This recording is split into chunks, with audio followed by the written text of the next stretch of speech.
এই যে একটা মানুষ চলে যাওয়ার পর বাঙালি জাতি তাকে নিয়ে আজে বাজে কথা বলতেছে, মিথ্যা কথা বলতেছে, রিউমার ছড়াচ্ছে, নানান রকম ট্রল করতেছে, এই জিনিসটা আমার কাছে না খুব অবাক লাগতেছে। যেখানে আমরা সারা জীবন ছোটোবেলা থেকে দেখে আসছি, শিখে আসছি এবং শুনে আসছি যে মানুষ নাকি যখন বেঁচে থাকে তখন তাকে মূল্যায়ন করা হতো না।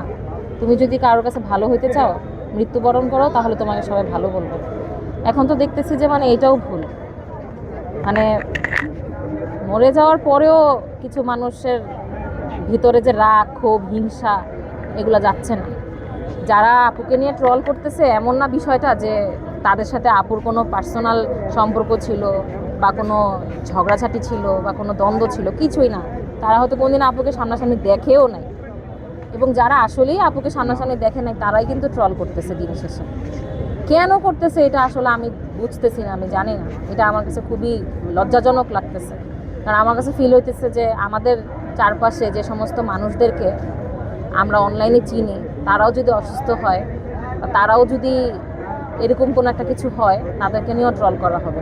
এখন এটা আমার কাছে খুবই মানে ভয়ঙ্কর এবং বিভৎস বিষয় মনে হইতেছে।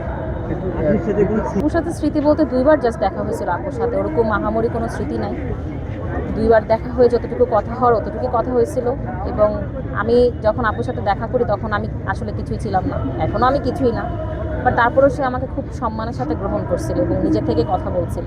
তো এই বিষয়টা আমার কাছে খুব নজর কাড়া লাগছে যে এত বড় একজন ইনফ্লুয়েন্সার, বাংলাদেশের এত বড় একজন সেলিব্রিটি আমার মতন একটা সামান্য মানুষের সাথে সেরে এসে এত সুন্দর করে কথা বলতেছে। আমি খুব অবাক হয়েছি। এর থেকে বেশি কোনো স্মৃতি না।